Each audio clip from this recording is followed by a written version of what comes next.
Ao referir-se às acomodações luxuosas de Rutherford, que Salter denunciou, Woodworth fala de Beth Sarin.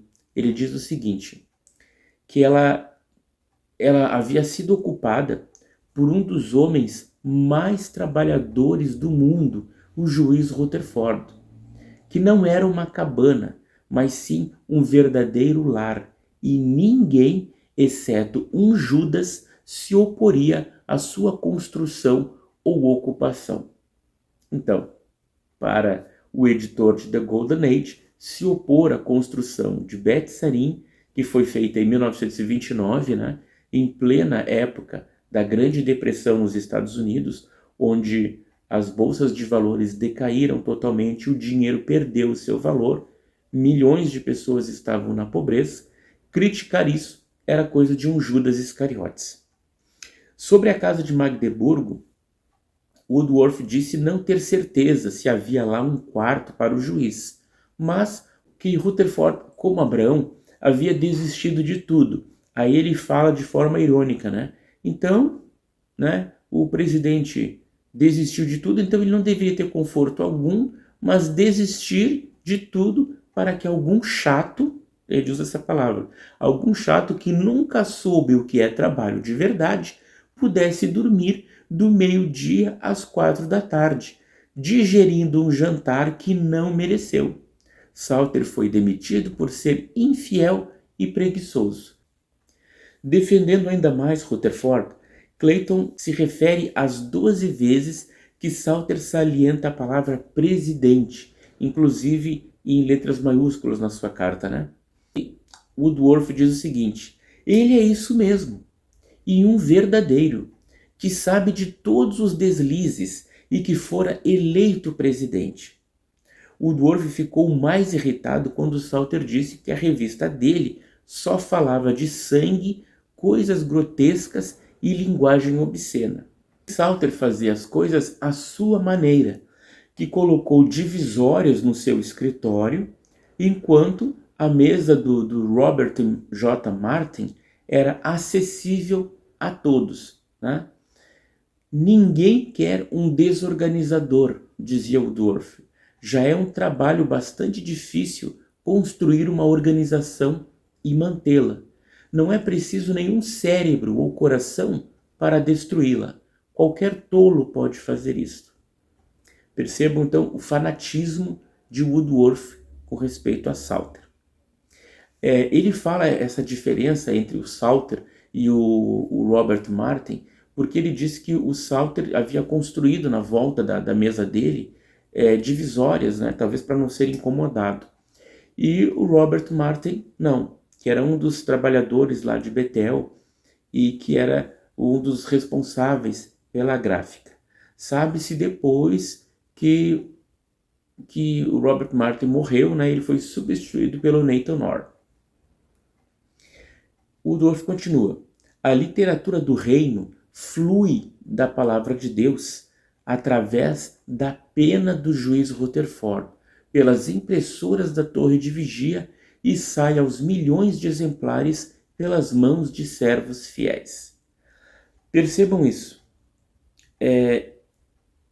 Quando os defensores da torre de vigia vêm dizer que a sociedade nunca afirmou ser porta-voz de Deus e que os homens não cometem falhas, eles desconsideram todas as coisas que foram ditas décadas atrás. Aqui, Clayton Woodworth assume a opinião de tantas outras pessoas que Rutherford, né, ele, através da pena dele, as coisas da palavra de Deus fluíam, né? A literatura do reino, como disse ele, flui da palavra de Deus através da pena do juiz Rutherford, pelas impressoras da torre de vigia, ou seja, então é o canal de Deus.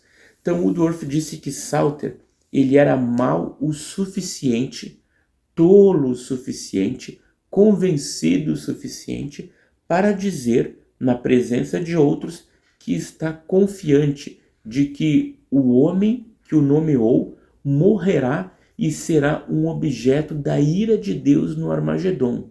E ele, o grande, o sábio, o prudente, o capaz, tomará o seu lugar e fará o que Rutherford tentou fazer e não conseguiu.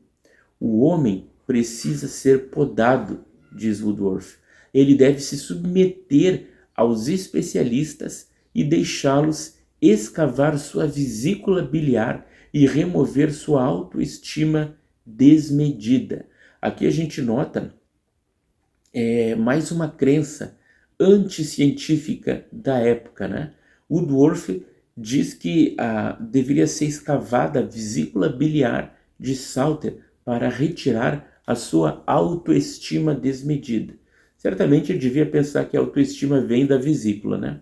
Sobre a morte de Robert Martin, o diretor do escritório do Brooklyn, Woodworth disse que Salter encarou isso como uma oportunidade para si. Daí ele conclui sobre Salter.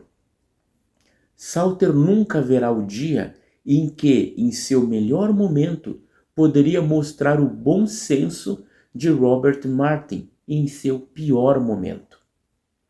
Em uma carta a Rutherford de 24 de fevereiro de 1936, Salter disse o seguinte: não pretendo ser um estudante ou palestrante.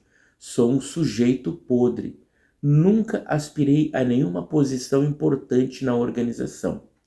E aí o Clayton Woodworth diz o seguinte: ele teve a audácia de declarar aos outros que o Senhor mataria o juiz Rutherford no Armagedon, porque ele havia usurpado a sociedade e que então uma grande obra seria realizada.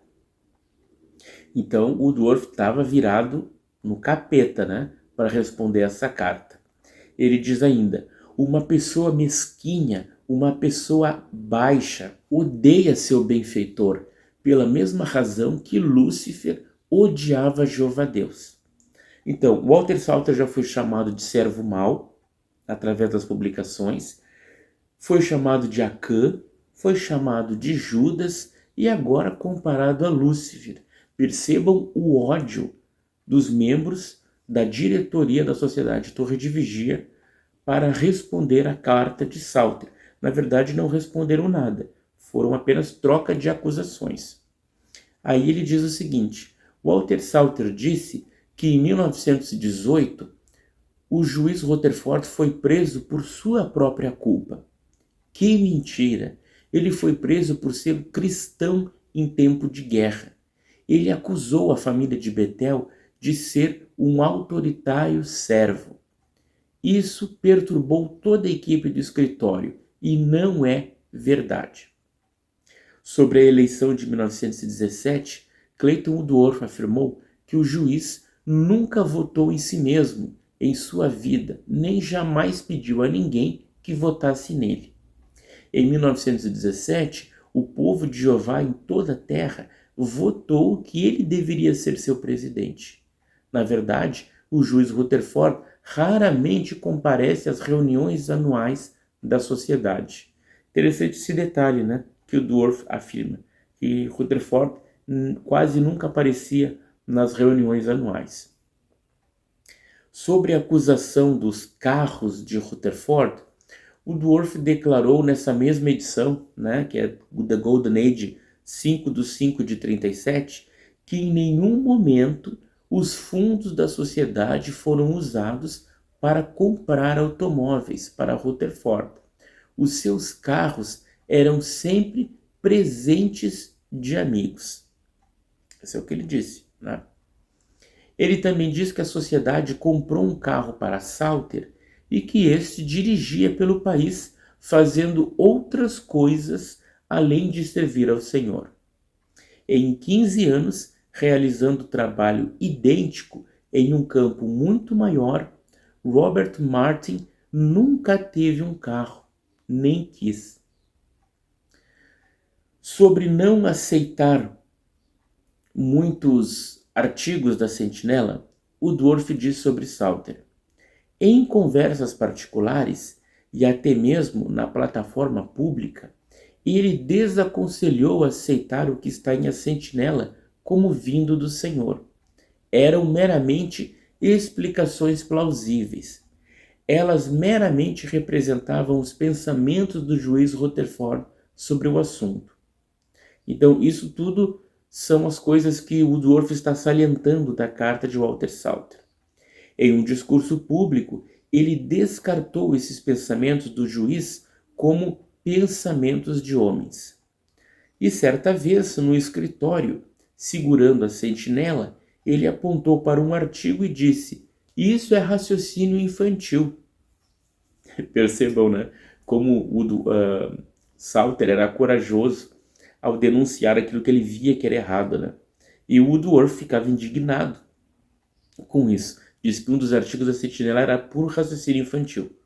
O Woodworth então justifica que Rutherford ele era como um dos pequeninos que Jesus falou lá em Mateus 11, 23. Né? Quer dizer, se o juiz escreve como os pequeninos, é aos pequeninos que pertence o reino dos céus. Percebam a lógica de argumentação de Woodworth, completamente fraca, doentia. Agora eu chamo a atenção de vocês para um raciocínio com base naquilo que Salter escreveu e com base naquilo que a sociedade respondeu. Em especial, Clayton Woodworth, porque o Rutherford não respondeu nada com nada, apenas acusou Salter. Quem é que estava certo? Salter ou Woodworth?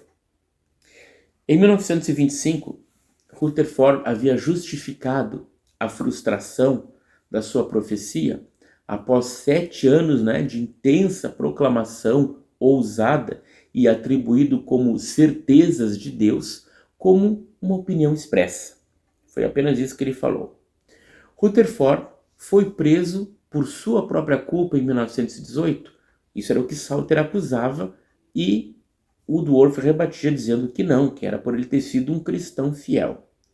Mas, na verdade, tanto Rutherford quanto Clayton Woodworth chamaram o patriotismo de espírito do diabo, quando os Estados Unidos entraram em guerra. Estão lembrados? Está escrito lá no Mistério Consumado.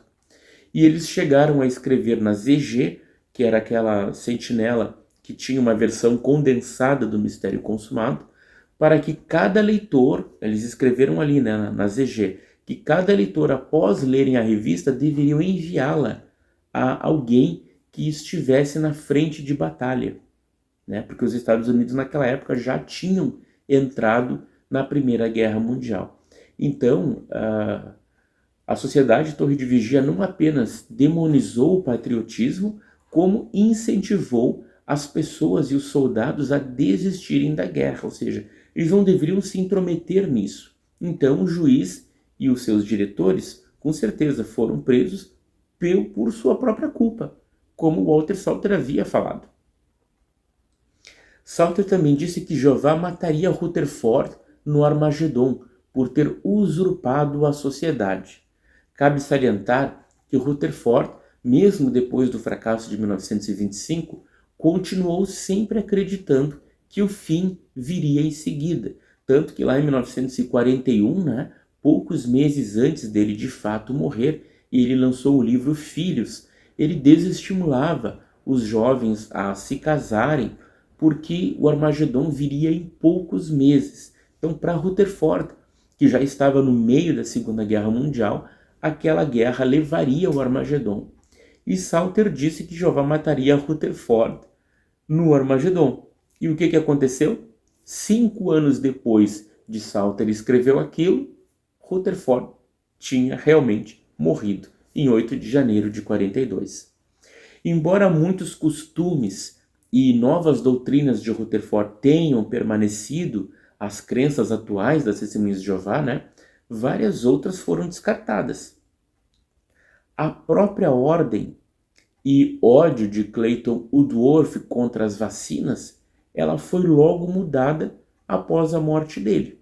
São lembrados disso, Após Clayton Woodworth morrer, em 1951, mudaram o nome da revista, já em 46, para Despertai, e quando seu editor morreu, também houve mudanças com respeito à visão que a Sociedade Torre de Vigia tinha a respeito das vacinas.